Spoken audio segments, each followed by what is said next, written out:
Não, eu queria fazer só primeiro uma apresentação. Eu sou Arthur Schmidt, idealizador do Não Existem Mais Cartas, que é um documentário que agora está virando multiplataformas, né? Tipo, se expandindo em diversas plataformas, que investiga os casais separados em meio à pandemia. E a gente começou a fazer entrevistas com esses casais e chamadas, e eles enviarem as cenas do cotidiano deles. Enfim, existem diversas formas que esses casais colaboradores, que a gente está chamando, estão colaborando com a gente, entendendo que é um momento histórico e importante e que a gente precisa registrar isso. E a partir desse momento que a gente entendeu isso, a gente entendeu que a gente precisava da ciência e do apoio, da parceria de profissionais que são da saúde mental e profissionais médicos, e aí a gente alinhou essa parceria com o Coletivo Ser, e a gente vai conversar um pouco sobre como os efeitos dessa separação podem influenciar na relação e no corpo e em todas as expansões e dimensões que isso pode atingir nesses casais. Queria começar pedindo para vocês se apresentarem individualmente como coletivo primeiro, na verdade, e depois individualmente. Quem quer começar? Bom, o Coletivo Ser surgiu de um encontro de profissionais de saúde das mais diversas áreas, tanto da saúde mental, da ginecologia, mas todos com o mesmo propósito e com o mesmo foco, que é a saúde sexual, né? E juntando as nossas experiências, os nossos conhecimentos e vivências, a gente percebeu que faltava um material, faltavam as informações que fossem, ao mesmo tempo, cientificamente embasadas, com bastante conteúdo, mas de uma maneira acessível para a população geral, e também que não fosse algo tão simples que os profissionais de saúde também não tivessem acesso, não fosse interessante para a saúde, porque é fato que a saúde sexual ela não é abordada de maneira adequada nos cursos de graduação e pós-graduação, né, de qualquer área da saúde. Então, é um gap muito, muito significativo, e a gente, como profissional dessa área, começou a perceber que chegavam cada vez mais queixas que poderiam ter sido abordadas pelo profissional geral, não precisava chegar num especialista, né? Então, com esse objetivo, juntando nossos conhecimentos, nossos perfis, a gente resolveu montar o Coletivo Ser, Sexualidade e Saúde. E a gente consegue passar esse conteúdo de saúde sexual de uma maneira agradável, sem preconceitos, sem tecnicidade e com conteúdo, com substância, né? Além disso, nós somos amigos, assim, né? É fato. Apesar de não parecer, a gente é amigo. A gente se gosta, a gente se gosta. Isso. Aí tem que ver. Só que o tempo de se encontrar agora tá meio difuso, né? Tá mais nas videochamadas agora o tempo de se encontrar do que, né, ir para fazer coisas, do que ir pro podcast que vocês têm, do que para só simplesmente conversar, né? Deve estar mais escasso agora esse tempo, né? Legal. Mas eu acho que o que a Marina falou e que a gente brincou aqui é verdade, assim, eu acho que acima de tudo a gente gosta das nossas parcerias, a gente gosta da forma com que a gente conversa e que a gente dialoga, então acho que isso é o mais importante do coletivo, a gente querer também que um cresça junto com o outro, fazer isso dar certo, eu acho que essa parte é importante.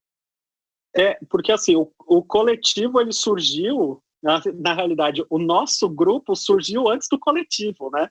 Então a gente já conversava sobre isso, já discutia muita coisa, já compartilhava pacientes, né? E aí ao longo desse período, a gente percebeu que faltava, né, a gente mostrar isso também para as pessoas.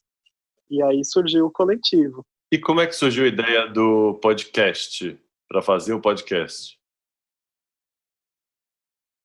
O podcast, ele surgiu primeiro... De um rompante. Exato. De um almoço que a gente estava almoçando, conversando um monte, e aí a gente, por que a gente não grava isso? Porque tem muita gente também falando de sexualidade sem tanta propriedade que a gente tem. A gente tem uma bagagem, mestrado, doutorado, tem um monte de coisa. E aí a gente resolveu mandar mensagem uns para os outros e falar, vamos fazer isso dar certo. E aí foi daí que surgiu. E foi legal que existiu uma questão de coincidência, porque a Marina e a Ana estavam falando em paralelo da ideia de se criar um podcast, e eu e o Bernardo estávamos também numa ideia semelhante. Daí, quando a Marina e a Ana vieram conversar e propor, a gente falou, gente, é o destino, é isso, é o que temos para hoje mesmo e precisamos começar esse projeto, né? Eu acho legal enfatizar que nós somos companheiros de trabalho antes do coletivo, que o coletivo é uma das atividades que a gente desempenha juntos, né? Que o consultório é o principal, né? A parte clínica, e não somente das nossas conversas, mas da evolução dos pacientes, inclusive, né? Quando você tem um médico, uma parceria entre um médico e um psicólogo, que tem uma linha parecida de pensamento, que um reconhece onde está a área do outro e consideram as questões de sexualidade, né, de maneira sem os tabus, sem os mitos, de uma maneira realmente científica, eu diria, a gente percebe uma evolução muito interessante nos casos que a gente acompanha, né? Tanto no nosso trabalho desempenhado como voluntários no Núcleo Trans Unifesp, quanto nos nossos consultórios particulares também. E fora as outras coisas, né, gente, que a gente faz, e aula, e palestra. Eu ia falar das aulas e palestras que a gente já fez, e nós três, eu, Tereza e Marina, somos do Afrodite também juntas. Boa. Então... Era isso que eu só ia complementar isso, porque, por exemplo, eu e a Ana, a gente faz muito trabalho de grupo junto, né? E lá no Projeto Afrodite, então essa ideia até do nome coletivo eu acho bem legal por isso, porque passa essa ideia de atendimento multidisciplinar, que eu acho que dentro da sexualidade é bem válido, e coletivo no sentido de incluir todo mundo, incluir quem está querendo aprender. Eu, inclusive, aprendo muito com o podcast, com essa troca. Quem está querendo espaço para discutir sobre tudo, sobre a saúde sexual de uma forma geral, não só como profissional, como pessoas também, né, independente de orientação sexual, de gênero, de tudo. Então, eu acho que é bem legal isso, essas duas ideias, essa ideia de um trabalho multidisciplinar, né, de equipe mesmo, que a gente faz isso não só no podcast, mas a gente faz isso no nosso dia a dia de atendimento, no nosso dia a dia clínico mesmo, e essa questão de tentar incluir todo mundo, quem está aprendendo e quem está vivenciando aí a sexualidade. Então, acho que o coletivo abrange muito isso. Legal, e por acreditar nisso também que o Não Existem Mais Cartas procurou vocês e se uniu para poder expandir também a arte. A gente tem essa característica no cinema, a gente tem muito essa característica também de agregar, cada projeto você agrega particularmente cientistas técnicos específicos para poder trabalhar os atores e na pesquisa, né, em todos os campos. Isso é muito rico, né, e aí nascem parcerias e obras incríveis no final das contas, é muito legal. Muito bom, e então vamos começar a falar um pouco sobre o documentário, né, e um pouco desse universo que a gente está trabalhando e tentar entender o que vocês estão percebendo dentro dos casais que estão separados, como é que está esse universo de vocês, a saúde mental, a sexualidade, como é que está, vamos abrir um pouco agora, mais para bate-papo, como é que está se revelando através das experiências de vocês e o que vocês têm lido de matérias científicas sobre essa separação, como é que está afetando na saúde mental aí os casais? Eu acho que para a gente falar da relação, a gente tem que falar do individual, não é? Tudo depende de como está a saúde mental dos indivíduos nesse contexto, né? Falando de uma perspectiva mais individual, sim, as pessoas estão passando por desafios, cada um associado à sua própria história, né? Digamos assim, desde questões de preocupação com o emprego, dificuldade de ficar em casa, se eram pessoas que saíam mais e tinham uma rotina muito fora da casa, entendeu? Ou seja, está exigindo adaptação numa perspectiva individual.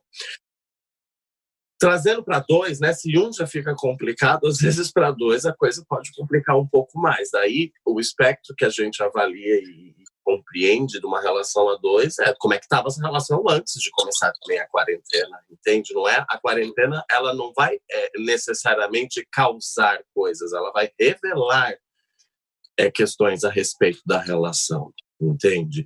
Não temos só histórias, pelo menos eu escutando, não tem somente histórias tristes a respeito de casais que estão separados.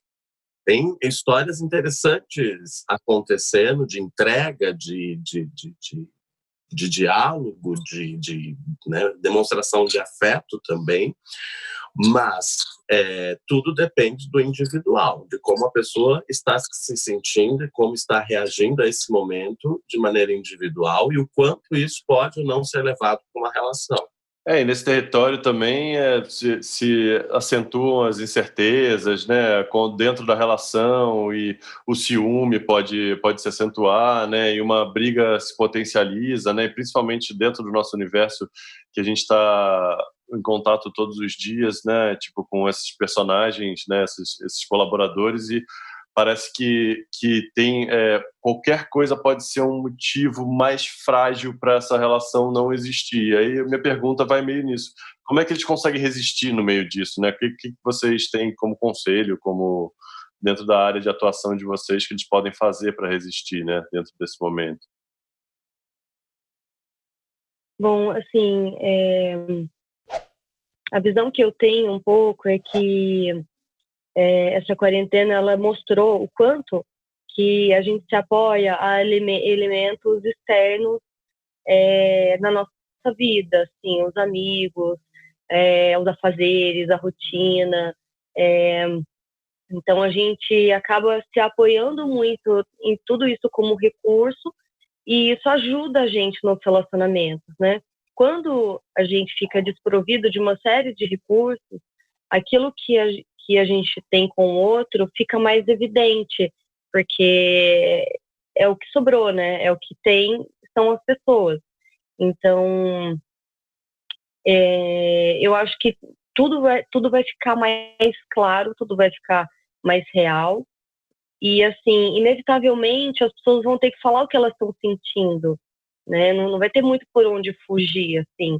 E aí eu acho que uma forma de tentar, assim, fazer com que essas pessoas conversem e, de fato, dialoguem sobre o que elas estão sentindo, acho que é importante elas, de fato, serem sinceras, falarem o que elas estão passando, quais são as dificuldades, e tentar encontrar, assim, outros elementos de aproximação, mesmo elas estando distantes, né? Tipo, aí o que a gente tem em comum? O que a gente pode fazer para ressaltar isso, né? Assim, eu acho que a tecnologia, ela pode trazer, por exemplo, uma mensagem de WhatsApp. Se ela for lida de uma forma, ela pode ser mal interpretada, né? Mas com essa quarentena, eu observo que surgiram, né? E as pessoas estão fazendo muito uso, sim, de alguns elementos, alguns aplicativos, que, por exemplo, dá para você assistir um filme e comentar esse filme junto com a pessoa. O próprio vídeo, assim, eu acho que está sendo muito mais usado agora. Então, acho que se as pessoas se apegarem muito a só o processo de escrita e leitura, talvez elas não encontrem um caminho de se aproximar tanto, porém isso é muito individual, né? Porque tem pessoas que se comunicam melhor dessa maneira e tudo bem também. Eu acho que é mais uma uma autodescoberta e entender como que você vai se expressar melhor dentro desse contexto. Eu acho legal essa coisa que foi sempre uma investigação também, quando o Não Existem Mais Cartas era uma ficção, né? Quando eu ficava muito sempre curioso e motivado por essas relações que estão aprisionadas nas telas, né? Tipo, então aprisionadas nesses múltiplos ecrãs de telas, de celulares, computadores, tablets, né? Então, assim, esse esgarçamento que a gente vive agora, como é que vocês analisam isso? Para mim, assim, o que eu tenho percebido nesse momento é uma coisa meio ambivalente, assim, porque ao mesmo tempo que as pessoas elas estão presas em casa, né, isoladas, ou isoladas sozinhas, ou isoladas com outras pessoas, mas presas, elas têm acesso a muito, muito mais informação. Todo mundo faz live, todo mundo faz show, tem um monte de aplicativo de festa. Agora começou a ter festa online. Então, ontem à noite tiveram 2 festas famosas que as pessoas frequentaram onlinemente, né? Então, ao mesmo tempo que você tem esse isolamento, o distanciamento e a sensação de que você não tem contato com as pessoas, você tem uma hiperexposição e um super contato com pessoas que às vezes você não tinha intimidade. Então, com os artistas mais uma vez começaram a fazer parte da sua vida, estar dentro da sua casa, e mesmo pessoas que você tem contato, amigos, familiares, companheiros, parceiros e tal, começaram também a ter essa comunicação mais constante, né? Então, para mim, é algo bem, bem interessante, porque realmente é uma ambivalência. E aí, como você fica exposto a muita informação, você fica pensando demais, isso cansa mais também, né? Então, as pessoas, elas têm a sensação de que estou trancado em casa e não faço mais nada, é só isso, só que ao mesmo tempo fazem mais coisa, ficam mais preocupados, querem interagir mais, ficam mais cansados, né? Isso estaria vinculado ao nível de concentração que você precisa demandar dentro de uma chamada de vídeo, por exemplo? Sim, e até o estímulo, né? Eu acho que é o lance da concentração, o estímulo da imagem, né? Porque quando você está ao vivo com a pessoa, não tem, a luz é a luz do ambiente, né? Não tem esse estímulo luminoso também da tela. Você não fica preocupado com conexão, você não fica preocupado com delay, né? Sim, e como a Marina falou, existe um jogo, né, que está se estabelecendo entre os casais e dinâmicas, né, e a gente tem um casal que tem uma dinâmica de leitura, eles leem ou combinam de ler uma coisa, comentar, etc. Mas o quanto isso colabora para a intimidade, né? O quanto isso é efetivo, na opinião de vocês? Eu acho que tem uma questão também dos aplicativos, né, de relacionamento, e não só de aplicativo, porque assim, eu acho que a gente vive muito em comparação, acho que alguém já tinha comentado aqui antes, a gente vive muito em comparação com outras pessoas, muito com aquela sensação de que a gente está perdendo alguma coisa fora, e aí fica um pouco a ideia de que, será que eu estou sem fazer nada aqui e tem alguém fazendo algo mais interessante do que eu? Tem alguém mais feliz do que eu? Tem alguém se relacionando melhor do que eu? Então, eu acho que essa comparação existe. E quando você vai para os aplicativos, tem um pouco dessa ideia, né? Como se fosse assim, mercadoria na prateleira, e que você vai escolhendo, e você sempre vai escolhendo na sensação de que quem poderia ser melhor, né? Quem parece ser melhor do que o outro. E no relacionamento à distância, talvez, assim, num relacionamento através de mídias, você tem essa possibilidade de se relacionar com muitas pessoas, né? Então, tipo assim, teoricamente, múltiplos parceiros, né? Sem ter um envolvimento, ou teoricamente, sem esse envolvimento físico, né? Sem esse contato físico sexual. É óbvio que você pode pensar no sexo virtual e tal, mas eu acho que abre um espaço, de repente, para a pessoa se relacionar com muitas outras pessoas, né? Ter essa sensação de você ter múltiplos parceiros, só que, na verdade, talvez você não tenha nenhum vínculo restrito, um vínculo afetivo, um vínculo emocional ou um vínculo sexual. Então, eu acho que isso também gera uma coisa assim dúbia, né? Isso pode trazer momentos muito, muito legais, momentos de bem-estar. Poxa, será que eu estou conseguindo me socializar mais? Será que eu estou dentro de algo mais? Ou trazer uma sensação negativa do eterno vazio, né? Que talvez venha aí por conta do isolamento. E aí, você falando sobre isso, eu fiquei pensando na lógica do descarte que a gente tem nessa estrutura social de hiperconsumo, né? E isso também, você acha que pode se aplicar aos casais e às relações, na verdade, não aos casais, as relações em geral? Em relações em geral, porque eu acho que a gente vive num momento muito de busca de felicidade pessoal também, né?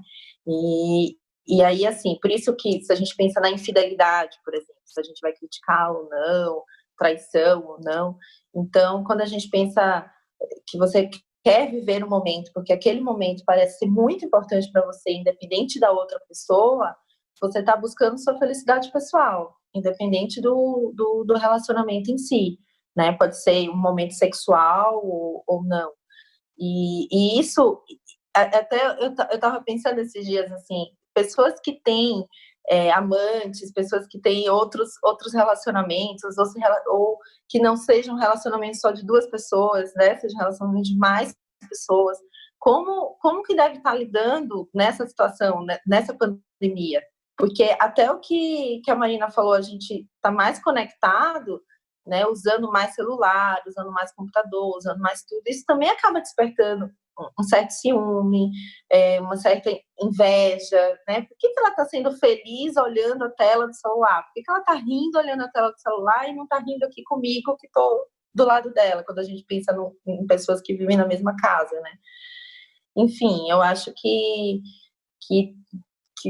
pode gerar um estresse maior até. Vou entrar em cima disso que você falou, e vocês acham que o campo do controle, por exemplo, pode aumentar nesse momento de isolamento social da pandemia, que assim vai querer ficar controlando e ter um controle total sobre a vida do outro, e isso pode prejudicar? Como é que é isso para vocês? Eu acho que pode, mas tudo depende da personalidade da pessoa. Como tem um outro lado que pode ligar, né? Desculpe o português, um foda-se maior também. Exato. Para se afastar. Eu acho que tudo que a gente está conversando, até voltando para a tua pergunta inicial do cansaço, o que está sendo exigido da gente é adaptação, né? E qualquer recurso adaptativo cansa. Eu me adaptar a uma conversa de vídeo, né? Sendo que eu estava acostumado pessoal, cansa. Trabalhar à distância, adaptação de novo, cansa. Como estávamos conversando antes de iniciar, né, nossa conversa, a Tereza dando exemplo de como está cansativo ir para o consultório, que ela precisa ir no presencial. Sim, cansa, né, amiga? Porque é máscara, é álcool gel, não toca em nada, não rela em nada. E a encanação, né, a preocupação para não... Então, são recursos adaptativos que acabam cansando. Aí, na relação a dois, novamente, depende da personalidade de cada um. Sim, pode aumentar o controle, porque daí, né, o mundo das paranoias, né? Para bom paranoico, meia informação basta. Entende? Então, o que tá olhando? Mas por que foi essa risadinha no stories da outra? Sendo que podia, sei lá, a Anitta travada na câmera aí, né? Mas, e ao mesmo tempo também uma desconexão, né, no tipo, se desconectar do próprio ambiente como forma de adaptativa ou de defesa, né, de mecanismo de defesa para lidar com a situação. Eu acho que tem uma coisa, voltando, né, e costurando as falas, que esse vazio que se busca busca agora desesperadamente no celular, nas relações, ele sempre esteve ali. Uhum. Ele não é de agora, ele não é da quarentena e que a gente, né, agora na quarentena ele vem muito forte, ele vem muito presente e talvez por essa fala da Marina, agora a gente tem mais tempo para olhar para si. Então esse vazio ele sempre esteve, ele sempre acompanhou, só que a gente enche ele com vários outros estímulos. E o que está acontecendo hoje é que também busca-se vários outros estímulos para preencher, né? E aí dá nisso, aí fica cansado, aí fica tipo cheio de atividades que não vão te preencher, e aí a culpa vai para a tecnologia, ou vai porque agora eu não consigo encontrar minha amante, né, o meu amante, e meu relacionamento tá ruim. E não era, ele já tinha alguma coisa ali para ser tratado, para ser trabalhado, né? De alguma maneira, as pessoas estão sendo forçadas a encarar essas, né? Encarar essas questões, né? Porque o que eu tenho observado é que, assim, pessoas que já tinham mal-estar, ou já sofriam de depressão, ou já eram pessoas mais ansiosas, toda essa situação de estresse, que nem a Rafa falou, né? Que tudo que é diferente cansa, ou seja, tudo que é diferente faz com que a gente precise mobilizar, né, recursos para lidar com aquilo que é novo. E, assim, uma pessoa que já tinha dificuldade de lidar com o dia a dia, né, ela também vai ter dificuldade de lidar com o isolamento. Assim como, por exemplo, um outro lado completamente oposto. Algumas pessoas tinham dificuldades no contato social, né? Então, às vezes, não iam na consulta, não, porque eu tenho, às vezes até assim, inventavam alguma desculpa, né? Me atrasei muito, não. O contato via virtual, às vezes aproxima, porque às vezes é menos uma barreira que a pessoa precisa enfrentar, que é o contato. Então, de forma interessante, talvez algumas pessoas que tenham alguma dificuldade de se relacionar ao vivo, né, no real, estejam até se relacionando mais virtualmente, assim, né? Então, é interessante como é individual a vivência. É porque a gente está todo mundo no mesmo barco, vivendo o isolamento, porém não, porque cada um tem seu barco e cada um tem a tua realidade, assim. Eu gosto de pensar que tá todo mundo na mesma balsa. Tem seus carros, tem gente que tá em pé sozinho, tem gente que tá tipo, sem o seu colete salva-vida, tem gente que, enfim. Como essa busca por uma representação também, que a gente fica tentando colocar no lugar do divino e não entender as decisões que são coletivas, talvez, né? Tipo, eu acho que isso poderia ser uma boa reflexão nesse momento. Mas eu queria voltar um pouco para o que a Marina estava falando de novo, que é a coisa da... E quem se sente ok com isso, sabe? Que, tipo, tá tudo bem pra pessoa, tipo, não quero contato, tá ótimo minha vida com contato. Tem alguma patologia, alguma questão? Como é que vocês analisam isso? Então, isso, eu ia comentar exatamente isso, porque, assim, ao mesmo tempo que tem pessoas que antes do isolamento, elas se sentiam mal, né, de ter de conviver com outras pessoas, ter de ser sociável e tal, durante a quarentena elas estão super bem, estão gostando do que está acontecendo. Eu tenho pacientes, por exemplo, que dizem que agora a vida deles está normal, porque antes eles já faziam algo parecido, só que eles eram vistos como diferentes, como pessoas que não poderiam fazer aquilo, porque onde já se viu alguém gostar de trabalhar em home office, alguém gostar de ficar em casa e sair de casa, sei lá, só para ir no mercado, né? Ou relacionamentos à distância. Então, eu tenho pacientes que já tinham relacionamentos à distância, que eram julgados anteriormente, porque onde já se viu namorar não sei quem que está do outro lado do mundo e tal. e que agora eles são iguais aos outros, né? Muito legal. E quais são as ferramentas que eles falam para você, B? Quais são as ferramentas que eu pergunto assim de tipo de manutenção das relações e como é que eles sustentam essas relações às distâncias intimamente e funcionalmente? Como é que é isso? Bom, o que eles falam normalmente, e é até interessante porque a proximidade, aí vem novamente a discussão, se a distância em si, a distância física, ela necessariamente tem que ser uma distância emocional e uma distância de relacionamento, né? Porque são pessoas que estão distantes fisicamente, mas são super presentes uma na vida das outras, né?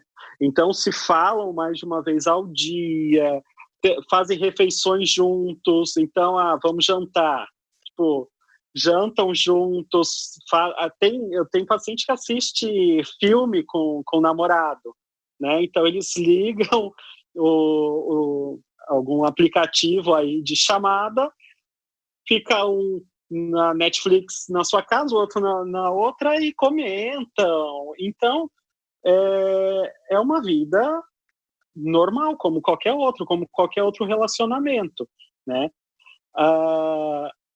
Então, uma questão que acaba sendo um pouco mais complexa é a da vida sexual mesmo, e que aí eles têm que se reinventar, né? Então, nudes, videochamadas e coisas desse tipo, e quando se encontram, vida sexual normal, né?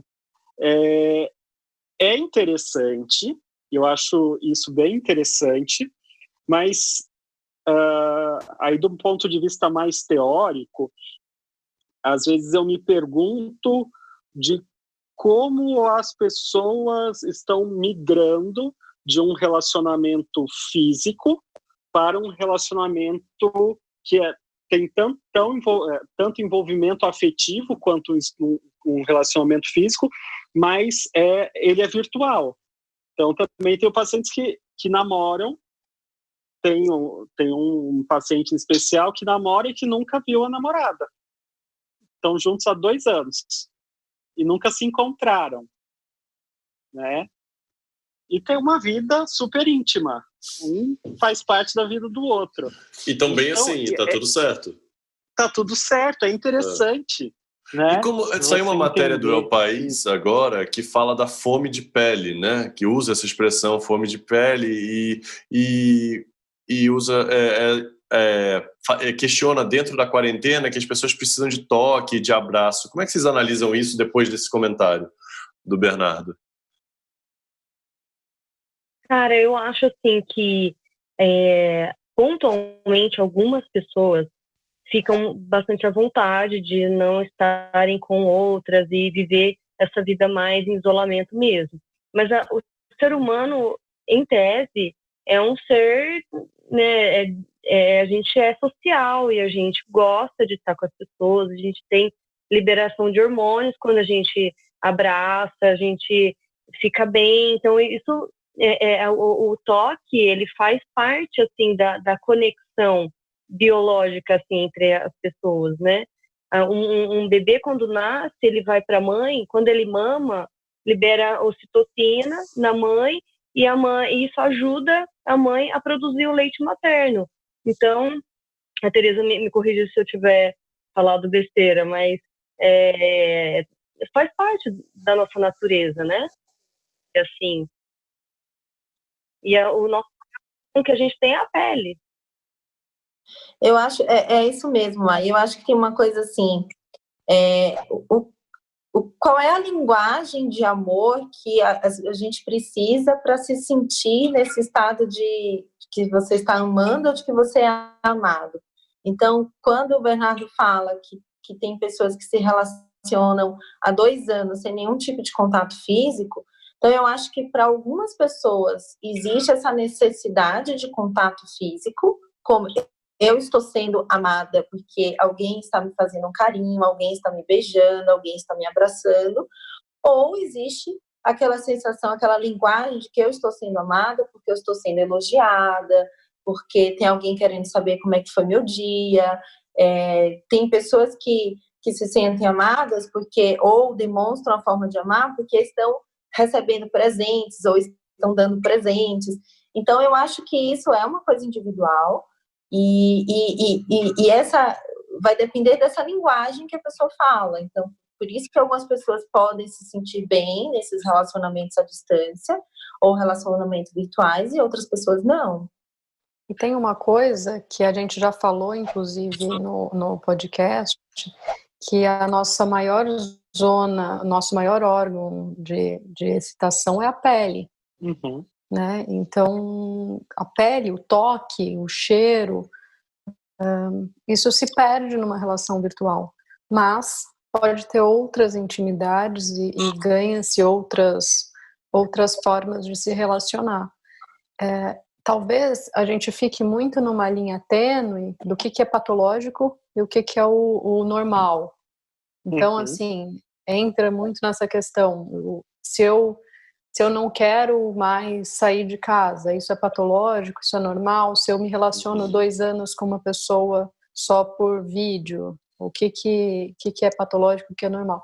E hoje em dia, se relacionar 2 anos com uma pessoa só por vídeo, tá ok. A gente não sabe quanto tempo mais a gente vai ter que se relacionar dessa forma. Né? Por mais que, vamos flexibilizar, vai sair, não vai sair, a gente não sabe quando realmente a gente vai ficar seguro para sair e para se encontrar com outras pessoas, para ter outras relações. Então, eu acho que isso é muito importante frisar. Parar de ficar tentando normalizar e patologizar as relações e começar a perceber o que é o individual para cada um, o que serve para cada um e o que não serve. A Tereza deixou um gancho muito bom de que, impossibilitados, portanto, do contato físico, né?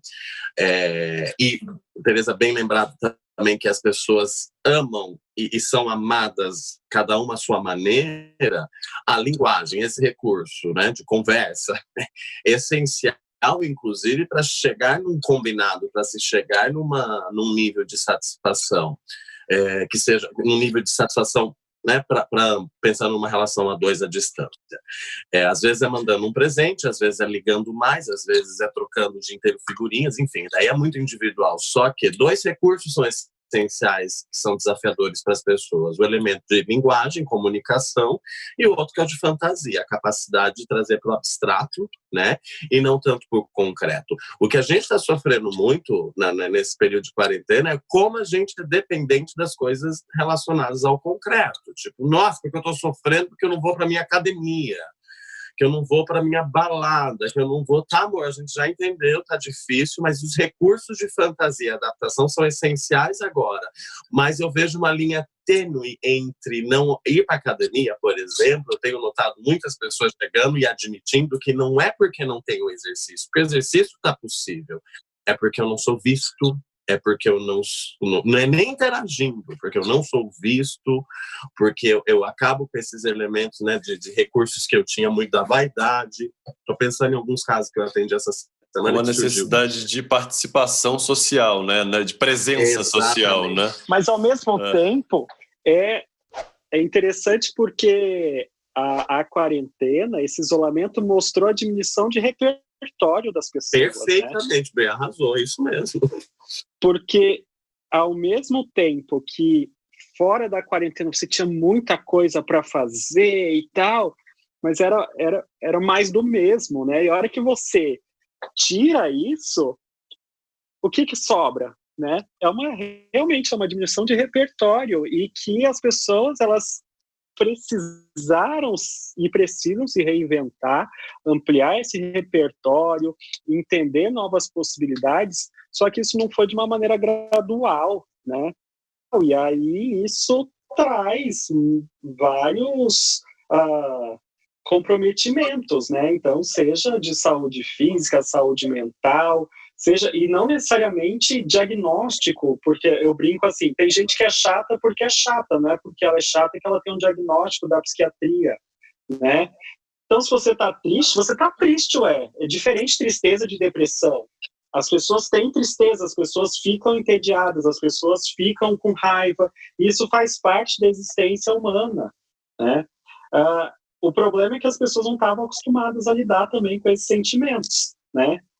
Porque a vida é uma vida de aplicativo, né? Uma vida maravilhosa. Você só tá ruim se aquilo der like, né? Então você tá na bad. Ok, então eu posto que eu tô na bad para as pessoas darem like, né? Agora, também tem uma glamorização da quarentena. Um monte de influencers, né?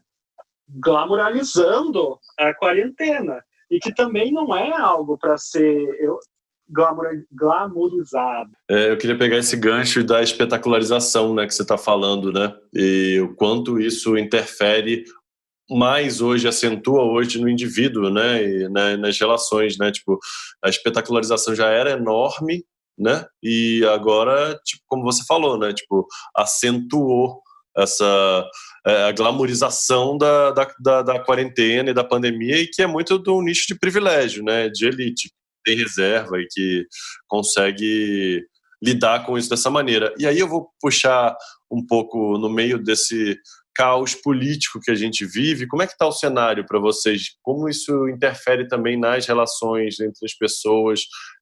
Como que porque parece que existe quase um anestesiamento, né, de alguma maneira. Como é que vocês estão percebendo isso?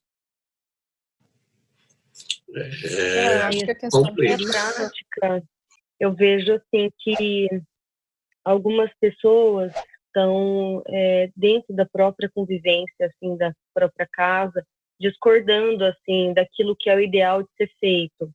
Algumas se apoiando àquilo que é falado, né, pela mídia, outras se apoiando, sei lá, ao que o presidente fala. Então, e aí conflitos surgem a partir disso, né? E aí eu tento orientar a partir da perspectiva dos fatos e científico, assim, né? Sair um pouco dessa questão política e mais como saúde pública mesmo. Eu acho que a questão política, ela é, né, a saúde pública transpassa a política também. E ela está fazendo hoje esse movimento que a Marina falou da polarização política, está fazendo ainda mais angústia, mais raiva. Você não sabe em quem se apoiar.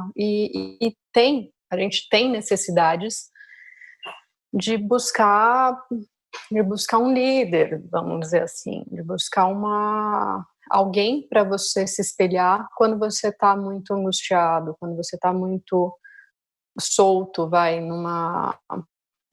sem controles, sem essas questões. Então, quando você olha e vê que cada dia a gente tem coisas diferentes acontecendo no âmbito político, que não são relacionadas ao número de casos, ao número de mortes, que não são relacionadas à saúde, que era o que era para a gente estar focado hoje, é desesperador para muitas pessoas. Por questão econômica, por questão de ter para quem olhar, por questão de familiar, eu converso com os meus familiares sobre o que está acontecendo no mundo, enfim, eu acho que não dá para a gente separar muito uma coisa da outra, e acho temerário tudo o que está acontecendo aqui, né, principalmente aqui, porque a gente vê os outros países que, quando tem uma coesão, saíram muito mais rápido dessa quarentena e estão com muito menos mortes. Que a questão política já vinha era algo anterior à quarentena, anterior à pandemia, pelo menos no Brasil, não é? Desde 2014 a gente já começou a vivenciar essa visão minimamente, né, dupla de times a respeito da política. Tanto que, para mim, pensando sim, é ansiogênico, as pessoas ficam preocupadas. Ana citou uma coisa importante: se a gente não tem uma voz de liderança que transmita tranquilidade ou minimamente um direcionamento, porque nesse momento, né, dia 30 de maio no Brasil, nós não temos um direcionamento, inclusive, relacionado à pandemia e o controle dela. Nós temos diferentes opiniões, divergências entre os próprios governos, né, federal e estadual, que sim, gera ansiedade nas pessoas, acho que até na gente, como profissional da saúde, que acaba assistindo, você vendo o discurso científico cada vez mais tendo dificuldade para ser aceito em nome daí de uma alienação em massa que está presente em determinados grupos. Não é? Então, isso sim, definitivamente piora a situação. Não é reconfortante assistir o jornal, não é reconfortante abrir as notícias. Falando, se tratando do Brasil, não, daí você vai para o exterior também, não está reconfortante ouvir sobre o Brasil lá fora. Então, isso também. E dentro da questão das divergências, gente, isso cada vez mais. Olha, vou ser bem sincero, quando começaram a questionar vacina e terra plana, eu falei, fudeu, porque isso vai dar cagada. Dito e feito, agora a gente discute cloroquina. Entende? Uma questão que a Organização Mundial da Saúde já falou que não rola, não, e a gente discute. Mas a gente discute a Organização Mundial da Saúde agora. Agora, tipo, a Organização Mundial da Saúde não é mais uma coisa séria. Agora sempre achei comunista mesmo. Sempre achei a Organização Mundial da Saúde sempre achei. Comunista. Na primeira reunião que a gente teve lá, lembra? Na Unifesp, tipo, sempre achei que era tudo um bando de comunista. Gente, isso é incrível, assim, quando você lembra, por exemplo, das gestantes. Eu que acompanho gestantes, sabe? Então, mulheres que estão grávidas e que chegam lá no consultório, assim, desesperadas. Primeiro porque essa notícia diária de número de mortos, de doença, de calamidade. Aí entra a política mexe no financeiro, né? E você está ali gestando, você está ali, você vai dar à luz, é como se você estivesse indo numa contramão, né? Tá todo mundo falando de número de mortes, todo mundo falando de doença, e você está ali gestando, você está ali criando, você vai dar à luz, né? Você vai participar de um nascimento, então é completamente o oposto do que você está vendo. E isso está trazendo muita ansiedade.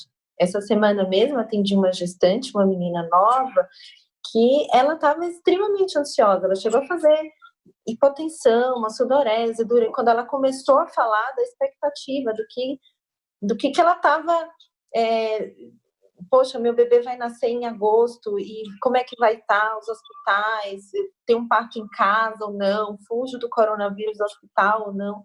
E então tudo está imbricado. Então a saúde, a política, a economia, e isso interfere na saúde física, mental e emocional de todo mundo, né? E ainda mais de uma gestante, se a gente for parar para pensar. Então, realmente influencia na depressão, influencia na ansiedade, influencia nas expectativas, esperança, tudo. Às vezes eu oriento, olha, sei lá, não vê noticiário todo dia, faz dia sim, dois não, dia sim, dia não, muda de canal, não fica num canal só, procura outras informações, procura às vezes ler ao invés de assistir, né? Enfim, realmente é desesperançoso, assim, né? E uma coisa que dessa questão política e do impacto é algo que nós, das minorias, a gente já dizia antes mesmo das eleições, lá atrás e tal, que o problema não é a questão política, assim, de uma maneira direta. Então, sei lá, o presidente não vai entrar na sua casa e vai te xingar e tal. Assim, espero que não, né? Agora a gente não sabe mais se isso é possível ou não. Sim. mas a discussão era de legitimar um discurso, né? Então, um discurso de ódio, um discurso conservador, um discurso de discriminação, né? E aí, o que acontece agora nesse período de isolamento? Aumento de violência doméstica, aumento de abuso físico, de abuso sexual, né?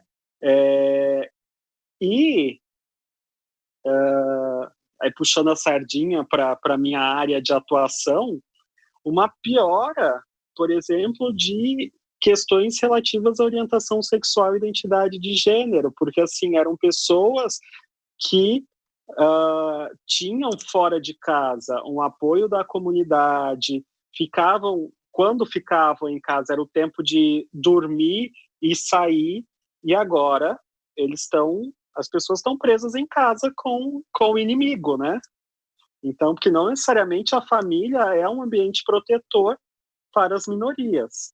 Quando você fala de outros tipos de minoria, é possível. Agora, minoria sexual, normalmente a família não é tão acolhedora assim, tá?